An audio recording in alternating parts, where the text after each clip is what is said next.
Amigos y amigas, bienvenidas, bienvenidos todos a este cafecito, aquí en el Crónica Digital. No estamos ahora en el café ahí en la Plaza Brasil, sino estamos en mi casa entrevistando a un gran dirigente sindical, Carlos Insunza. Él es ingeniero civil, ah, trabajador de hace muchos años en el Servicio de Impuestos Internos, y además militante del Partido Comunista. Muy buenas tardes, buenas noches, buenos días, Carlos. Sí, muy buenas. Muchas gracias por la invitación, Iván. Siempre es un gusto. Oye, Carlos, mira, hablando de cosas que son muy llamativas, a ver, ¿por qué ser dirigente social, por qué ser dirigente sindical? No es tan solo por tu familia, que la familia Insunza en el mundo de la izquierda y la política tiene trayectoria e historia muy grande. ¿Será por eso o porque la vida te llevó a esto? Eh, Mira, para serte bien franco, yo fui, claro, yo vengo, soy parte de una familia que tiene una larga historia en la izquierda chilena, particularmente en el Partido Comunista.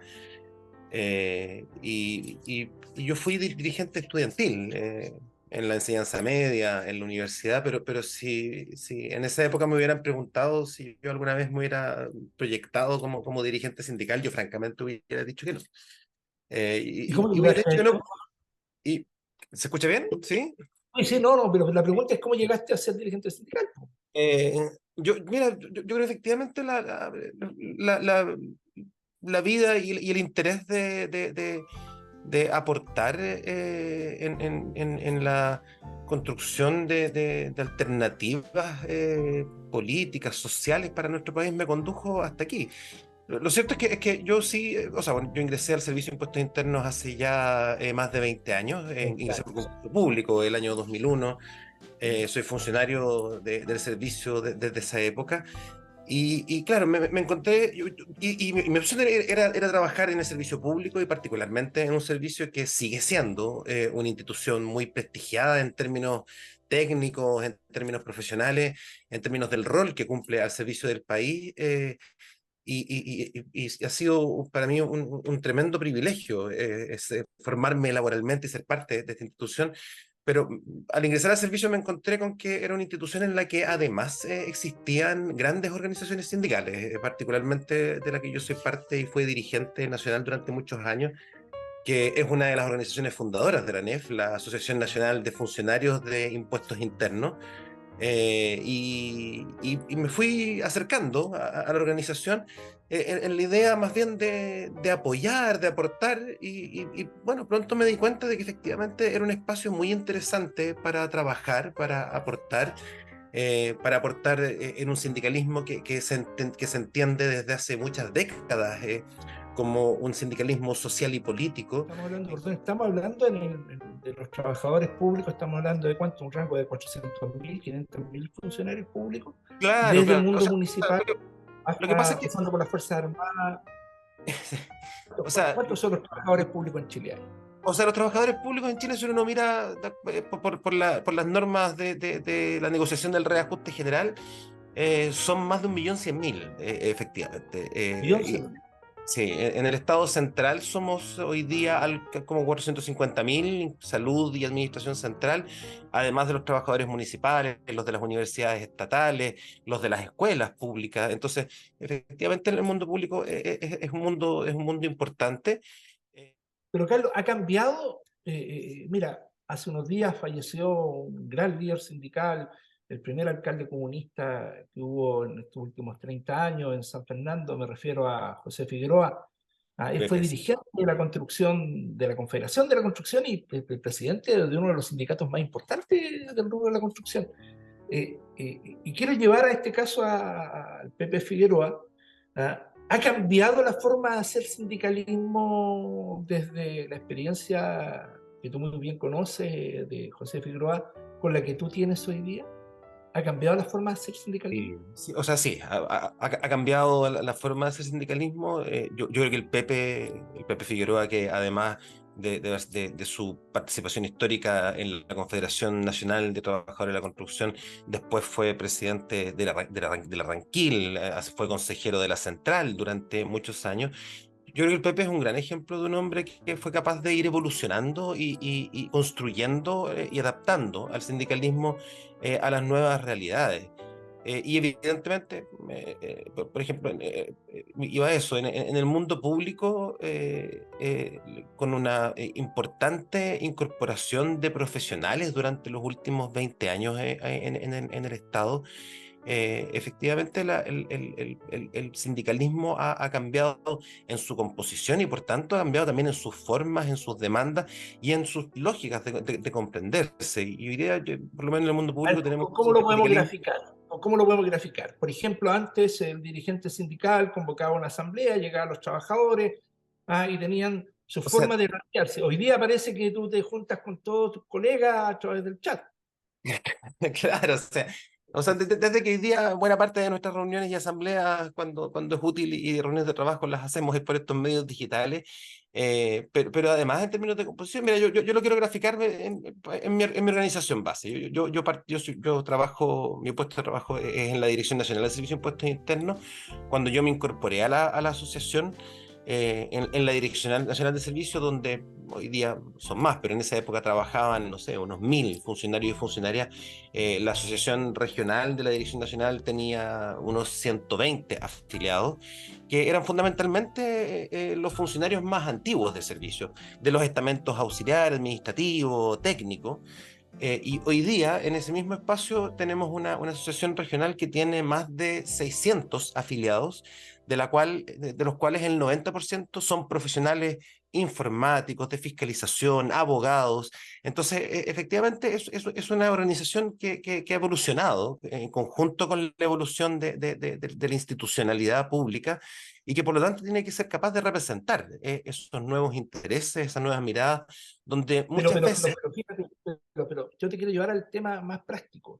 Sí, Esta cosa de que la relación con el trabajador, con el afiliado, tiene que ser de tú a tú. Sin duda la pandemia nos abrió una puerta impresionante que es justamente el Zoom y otras formas de comunicación. Pero ¿es necesario o no es necesario estar con la gente? Porque, por ejemplo, hace una semana atrás, tú con un grupo de dirigentes y trabajadores fuiste a entregar una carta al presidente sobre la situación de las 40 horas y el proceso de negociación que ya estamos a puertas nuevamente de la NEF. Pero, ¿cambia o es necesario? o sea, hay cambios. Incorporamos estas nuevas formas de relacionarnos, estas nuevas formas de acelerar el trabajo, pero yo creo que por lo menos en mi experiencia, efectivamente esto nos permite hacer cosas que hace algunos años eran impensables. Hace algunas semanas atrás, desde la coordinación de la Mesa del Sector Público, que es la responsabilidad que tengo en la central, hicimos un par de seminarios en línea en la que respecto de 40 horas en uno y respecto de materias de salud mental en el otro, tuvimos conectados a cerca de 300 dirigentes base del sector público desde Arica a Punta Arenas. Eso en los formatos tradicionales evidentemente no es posible, pero al mismo tiempo, por lo menos mi experiencia es que el sindicalismo tiene que ser capaz de mantener esta relación directa, esta relación de cara a cara con los trabajadores, de estar en los espacios de trabajo, porque finalmente una buena parte de la capacidad de representación se juega en que los dirigentes seamos capaces de percibir y de escuchar y de atender a estas demandas y a las realidades que se producen cotidianamente. Entonces, yo creo que por supuesto que hoy día todas las herramientas que han transformado finalmente el mundo del trabajo también son herramientas que nosotros incorporamos y recogemos, pero este componente estructural del sindicalismo, de su matriz inicial, de la relación de lo colectivo, de construir todo junto, se sigue realizando en buena medida cara a cara y por supuesto que la acción y capacidad de movilización del sindicalismo se sigue expresando bajo los mismos formatos en que la fuerza se expresa en la masividad, en la capacidad de unirnos en el mismo lugar y en el De la mismo capacidad de espacio. convocatoria, po. Porque, por Absolutamente. ejemplo, hay temas que son que recién yo lo planificás y te quieres llevar ya al hueso, vámonos al hueso, al tiro, estimados amigas y amigas, estamos aquí con Carlito Insunza. Ah, oye, te quiero plantear lo que dice la gente en la calle, si esa es la verdad de las cosas. Oye, cuando uno va al servicio te tratan mal, cuando uno va donde un funcionario público te tratan mal, y dicen que ganan mucha plata y ahora están pidiendo 40 horas y entran a las 9 y se van a las 4. Entonces, a ver, explícale a la ciudadanía cómo esta cosa que ustedes están pidiendo 40 horas y entran a las 8:30 y se van a las 4 de la tarde para su casa. Trabajan menos de 40 horas o trabajan como 40 horas semanales. O sea, nosotros hoy día efectivamente en el mundo público tenemos una jornada que es un poquito menor a la jornada del Código del Trabajo. Nosotros hoy día tenemos una jornada en la mayor parte de los estatutarios de 44 horas. Pero ojo, que es la jornada formal. Buena parte de los trabajadores del Estado trabajan bastante más que eso, porque tenemos un Estado que todavía es muy pequeño y que tiene carencias para atender a la ciudadanía, y eso se cubre en muchos casos con trabajo extraordinario y con sobrecarga de muchos trabajadores y trabajadoras. Efectivamente, nosotros desde el sindicalismo público tenemos plena conciencia de que cuando nosotros enfrentamos este tipo de negociaciones tenemos que hacerlo teniendo muy a la vista, por un lado, la demanda y el avance en derechos de los trabajadores del Estado, pero que tenemos que ser capaces de compatibilizarlo con el fortalecimiento de nuestras capacidades para atender las necesidades de la ciudadanía. Y es por eso justamente que la reducción de jornada laboral a 40 horas no se legisló simultáneamente en el mundo privado y en el mundo público, porque en el mundo público tiene particularidades. Nosotros tenemos que ser capaces de resolver cómo hacemos cómo implementamos este avance en derechos de todos los trabajadores y trabajadoras también en el Estado. Sería impresentable que el principal empleador de nuestro país, que es el Estado, no diera este paso que se ha dado respecto del conjunto del mundo del Código del Trabajo. Pero sabemos que tenemos que hacerlo al mismo tiempo resguardando nuestra capacidad de atención. Y eso particularmente en salud, en educación, en los servicios que tienen lógicas de 7x24, es muy crítico. Y esa es la discusión que hoy día estamos teniendo. Es decir, porque a ver, justamente te adelantaste a la pregunta, porque uno como usuario del sistema de salud ve y conversa con los funcionarios de salud y te dicen, oiga, yo tengo que trabajar 2 noches, un día. Muchos trabajadores sufren hoy día, especialmente en el mundo de la salud, por ejemplo, en el mundo de los profesores, una gran cantidad de esos trabajadores son mujeres. Y muchos se llevan la pega, en el caso de los profesores la pega para casa, y en el caso de los trabajadores de la salud es mucho más complejo, porque hay muchas realidades que confluyen. Entonces, en ese contexto, ¿cómo tú logras, cómo logra hoy día la ANEF y la Mesa del Sector Público tratar de, porque no tan solo son medidas administrativas, sino que son medidas políticas por parte del gobierno?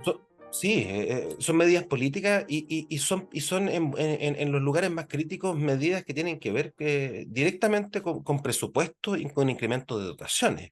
O sea, la necesidad, o sea, el mundo de la salud ha sido, las organizaciones sindicales de la salud han sido, a partir, o sea, desde un tiempo, pero en contexto de pandemia, han logrado relevar con mucha claridad la necesidad de que el fortalecimiento de la salud pública pasa evidentemente por recursos para insumos, para las condiciones en las que trabajan, pero que finalmente, como ha quedado demostrado en estos últimos meses, la única posibilidad de avanzar en la reducción real de las listas de espera y de las carencias que la ciudadanía percibe del sistema público de salud es con más personal.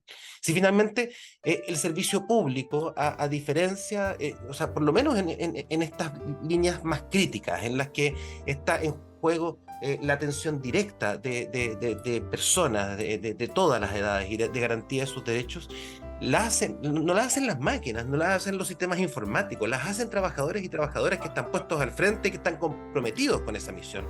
Y hoy día nosotros tenemos, y ahí efectivamente quiero volver a esta afirmaciones que suelen instalarse en el debate público, descalificando a los trabajadores del Estado, dar cuenta de que los datos muestran todo lo contrario. Chile sigue teniendo un Estado pequeño. Pequeño desde todo punto de vista. Es un Estado que gasta poco, es un Estado que contrata poco personal, que cuando uno lo compara, o sea, cuando uno lo compara con los países de la OCDE, las brechas son gigantescas, enormes.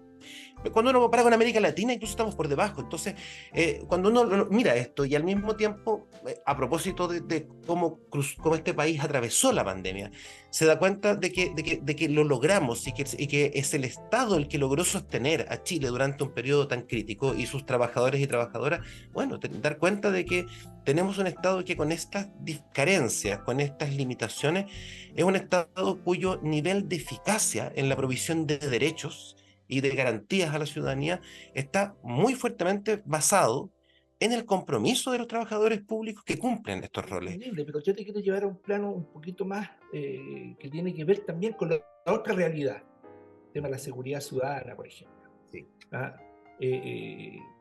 Ustedes, la única organización que tienen es la Gendarmería dentro de la NEF, y de hecho los gendarmes han hecho varias manifestaciones, protestas en los últimos tiempos, fundamentalmente primero porque falta más personal, como lo has dicho tú, mejores sueldos. Y bueno, ¿y qué pasa con Carabineros, con las Fuerzas Armadas? Ustedes tienen una mirada, porque también son funcionarios públicos, también, Sí, ¿cómo también están son una labor? trabajadores. Sucede, perdón, pero estimados amigos y amigas, aunque ustedes no lo crean, cuando la NEF negocia con los gobiernos, ese porcentaje que logran también va destinado a los funcionarios de las Fuerzas Armadas y de orden, Policía de Investigaciones, Carabineros, etc. ¿Cómo ustedes han podido enfrentar ese tema con el caso de Carabineros, que tú veas a Carabineros que están 12 horas, cada 12 horas a veces arriba de un carro, donde no tienen dónde ir a orinar, tienen que estarse comiendo algunas cosas? Son derechos tan básicos que a nosotros como ciudadanos nos molesta. ¿Cuál es la visión que tiene la NEF sobre el caso de... Miren, nosotros, me parece que probablemente esa es una deuda que nosotros tenemos. Efectivamente, nosotros estamos siempre plenamente conscientes de que cuando negociamos particularmente los temas remuneratorios o estos derechos de rango más general, están incorporados los trabajadores y trabajadoras uniformados de nuestro país. Particularmente los de las Fuerzas Armadas y de orden. Pero yo creo que tenemos efectivamente no es un tema que nosotros hayamos debatido y en profundidad en algunos minutos hemos abierto algunas discusiones, pero es un debate bien complejo, porque finalmente es muy difícil, y en el movimiento sindical tenemos harto respeto entre organizaciones que representan distintos sectores, es muy difícil asumir la vocería de otro espacio laboral y de personas que son finalmente, tienen necesidades claramente, pero que son tan distintos a nosotros.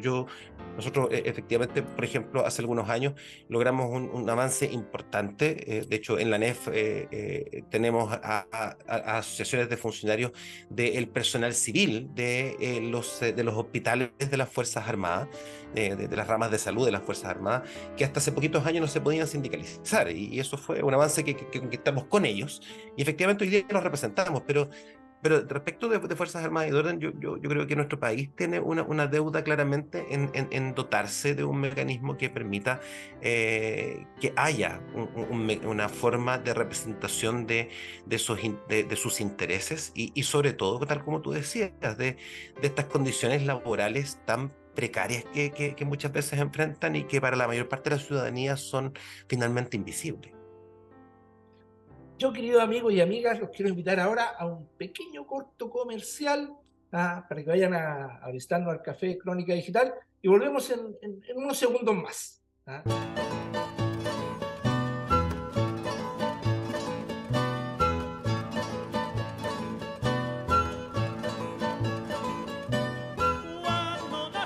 Bienvenidos al Café Crónica Digital, un espacio donde la cultura y la amistad se funden en un delicioso y rico café.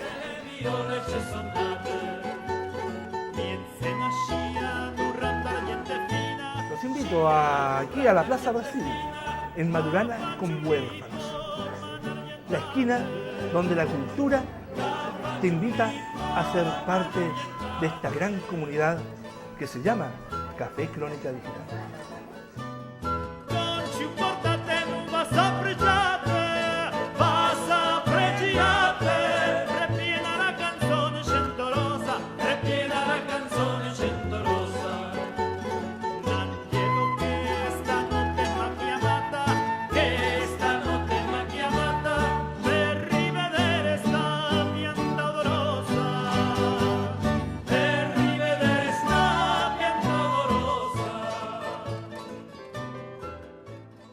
¿Les gustó?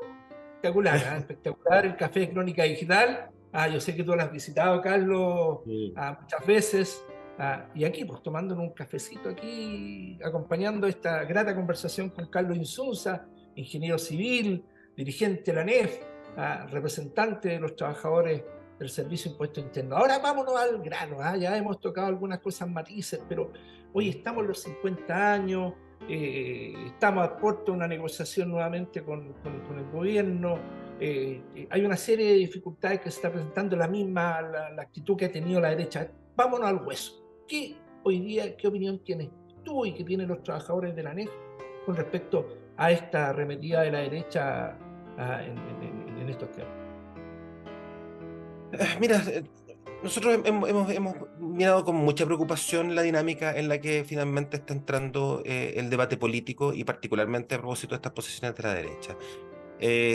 Frente a las demandas que la ciudadanía expresa, nosotros tenemos una coincidencia importante con algunos de los elementos que el gobierno ha estado tratando de impulsar. De hecho, varios de ellos fueron planteamientos que nosotros respaldamos en distintos momentos de su tramitación.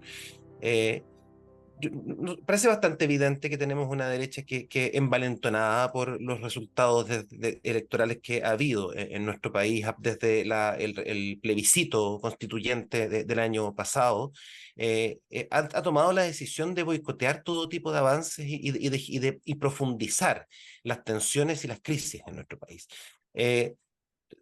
Cuando todos los datos demuestran consistentemente durante los últimos 10 años que nuestro país requiere una reforma tributaria que incremente la recaudación fiscal, que permita a partir de eso financiar los derechos sociales que están pendientes en nuestro país, el rechazo que ocurrió el año pasado en la Cámara de Diputados de la reforma tributaria y la forma en que se ha debatido respecto del pacto fiscal en estos últimos meses es sin duda una completa irracionalidad.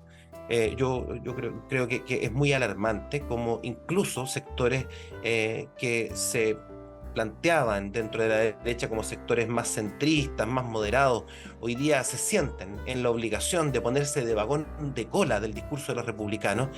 Eso evidentemente genera una tensión que va a seguir profundizando la incapacidad de nuestro sistema político de responder a estas necesidades de la ciudadanía. ¿Cuántos profesionales técnicos, administrativos y personal de no sé qué cosa necesita el Estado para contener la ansiedad de 20 millones de habitantes? ¿Cuántos son los funcionarios? Tú me dices que hoy día son 1.100.000. ¿Serán Claro. 2 millones? ¿Serán 2,5 millones? ¿Cuánto? ¿Ustedes han sacado ese cálculo? O sea, nosotros tenemos ese tipo de evaluaciones las hemos hecho desde distintos sectores. O sea, por ejemplo, hoy día los trabajadores de la salud han declarado, a propósito, por ejemplo, de que se está terminando la alerta sanitaria, y eso implica que muchos trabajadores que fueron reclutados para efectos de la alerta sanitaria hoy día están saliendo, han planteado la necesidad de mantener a importantes volúmenes de esos trabajadores, cerca de 10.000 en redes asistenciales, otro tanto en la atención primaria de salud. Porque se ha demostrado que ese personal no solo era necesario para atender la emergencia sanitaria, sino que terminó siendo un personal que demostró ser indispensable para el cumplimiento de las tareas cotidianas. En otros ámbitos, hoy día estamos a propósito del debate de seguridad. Nosotros tenemos un Servicio Nacional de Aduana que tiene 2.000 funcionarios para cubrir a un país que tiene fronteras y puertos a lo largo de todo el país. 4.000 kilómetros Todos los datos de comparación muestran que respecto de nuestra extensión territorial, de nuestra población, el Servicio Nacional de Aduana necesita un incremento que evidentemente no va a ser de la noche a la mañana, pero de al menos de un 50% de su dotación. En materia de fiscalización tributaria, que yo conozco de sobra, Eso Si, vamos a escuchar si ahora. nosotros nos comparamos, o sea, si nosotros quisiéramos llevar al Servicio de Impuestos Internos a, a tasas comparables respecto del tamaño de la economía, de la cantidad de contribuyentes, de la población que tienen los países de la OCDE, nosotros ya tenemos servicios de 5.100 funcionarios, requeriríamos llevarlo a 10.000. Nosotros no tenemos la aspiración de llevarlo a 10.000, pero entendemos que esas brechas demuestran que, sobre todo cuando se discute en materia de la necesidad de fortalecer la fiscalización tributaria, de incrementar la recaudación, de que uno de los componentes necesarios es la dotación, porque finalmente sí, está bien, podemos invertir en tecnología, avanzamos en todos los procesos informáticos que son un tremendo apoyo y que hoy día son el núcleo de la eficiencia en nuestro sistema de fiscalización tributaria, pero al final del camino, en salud, en seguridad, en fiscalización, son trabajadores y trabajadoras los que cumplen estas tareas. Yo te quiero llevar ahora a otra discusión que se está dando, po. Tanto en el Parlamento, ya que tú eres dirigente del Servicio de Impuestos Internos. Este tema de la negociación que hay en la política con respecto a ir con respecto a la ilusión, la evasión, tú lo has dicho en declaraciones que aquí tienen que pagar los que más ganan dinero. A ver, explícanos en 2 o 3 palabras eso. No, muy en síntesis. Nosotros hoy día tenemos una recaudación tributaria que no es suficiente para sostener las necesidades del país. Durante al menos los últimos 10 años, eh, organismos internacionales que, por supuesto, cualquiera podrá tildar de revolucionarios y comunistas, como el Fondo Monetario Internacional, la OCDE o el Banco Interamericano de Desarrollo, han venido planteando que Chile tiene espacio y necesidad de incrementar al menos en 4 a 8 puntos del Producto Interno Bruto su recaudación tributaria, y que los espacios en la economía existen para esto. Hoy día estamos debatiendo un pacto fiscal que está en un rango bastante menor, que está en un rango de un 2,7%, pero bueno, al menos es una proyección de avance. Pero no basta con incrementar la recaudación de la misma manera que lo hemos hecho. Nosotros tenemos un sistema tributario que es muy regresivo. ¿Y qué significa esto en concreto? Que proporcionalmente quienes menos tienen, los trabajadores de menores ingresos, pagan más impuestos de lo que pagan los más privilegiados de nuestro país. A mí me tocó participar en los diálogos tributarios en representación de la CUT, que llamó el Ministerio de Hacienda hace algunos meses atrás, en abril de este año. Y quizás el dato más esclarecedor es justamente uno que entregó la OCDE, que se mostraba cuál es la carga tributaria equivalente por niveles de ingresos. ¿Qué significa eso? Significa que si uno suma lo que un trabajador o lo que cualquier persona que tribute en Chile paga sumando el IVA y la renta, el 50% de menores ingresos de nuestra sociedad paga en promedio un 16% de sus ingresos en impuestos, principalmente IVA en este caso. Si Sí. uno, a medida que uno va subiendo la escala en términos de ingresos, esta proporción, en vez de subir, baja, empieza a bajar. Los más pobres pagan 16% promedio y empieza a bajar a 14, a 15, hasta llegar a 12 en el 80% de mayores ingresos. Después sube ¿Por qué se el da eso? 10%. ¿Por qué Se, se se da da, eso? se da porque la recaudación tributaria en Chile está concentrada en el IVA. Y el IVA efectivamente castiga principalmente a los sectores que gastan todos sus ingresos en consumo. Cuando alguien gana el salario mínimo, gasta su salario fundamentalmente en el supermercado, en la feria, y ahí paga IVA, ahí paga 19% por cada compra que hace. Y la tributación en renta, el único momento en que hace una diferencia está en el límite del 10% de mayores ingresos de la población, en que sube hasta el 20%. Pero después uno sigue subiendo a los más ricos de nuestro país, y Ajá. la tasa que paga el 0,01% de mayores ingresos de nuestro país es del 12%.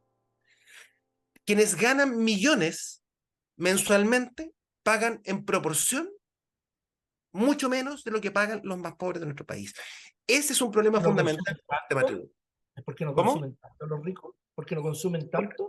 Claro, porque efectivamente alguien que tiene ingresos mensuales por 45 millones de pesos no los gasta en supermercados, los invierte y además los invierte planificando, los invierte, porque en realidad tampoco o sea, esos ingresos se esconden, terminan en empresas, terminan en sociedades, las casas no son de las personas, los autos tampoco.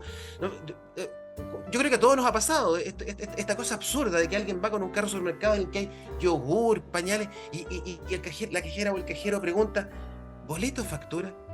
Bueno, yo le quiero decir que Claro. cuando alguien pide factura, lo que hace es que le está endosando la recuperación del IVA a una empresa que esos productos no tienen que ver con la compra de la empresa, es un abuso en términos tributarios y hoy día no hay cómo detenerlo. Entonces, Mira, para terminar, en los próximos días se van a cumplir 50 años del golpe de Estado.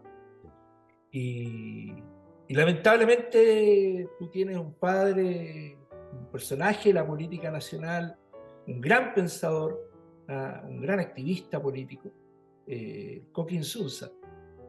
Me imagino que muchas veces conversaste con tu papá sobre la Unidad Popular, con tus tíos, con Carlos, qué sé yo, cómo enfrentaron la dictadura.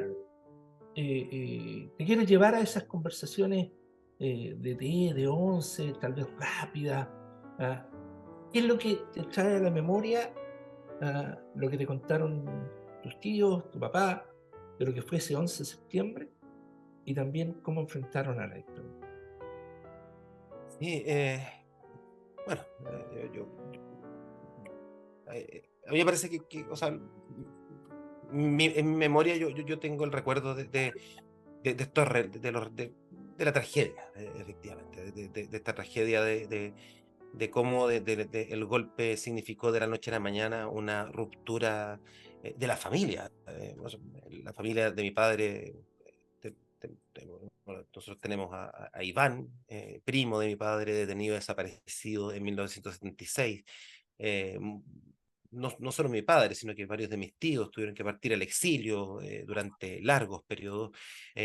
Muchos otros, o los mismos, vivieron también extensos periodos de clandestinidad.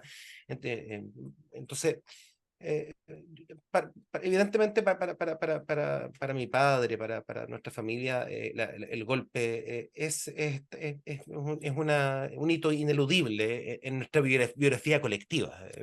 Estamos muy definidos y marcados por eso, por ese hecho. Eh, del Coque tengo claramente grabado su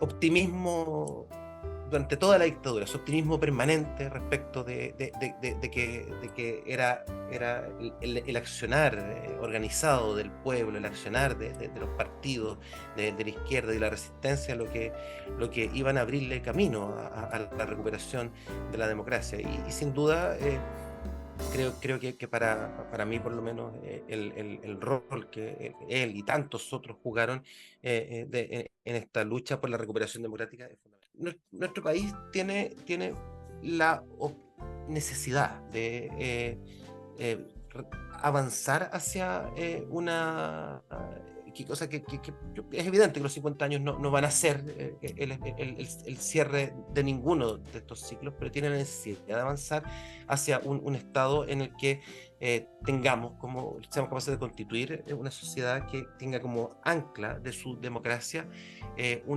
una taxativa y única mirada respecto de la condena del golpe de Estado y de la tragedia que implicó para nuestro país. Y eso no cancela en ningún caso el debate político respecto del futuro del país y de las diferencias que podamos tener.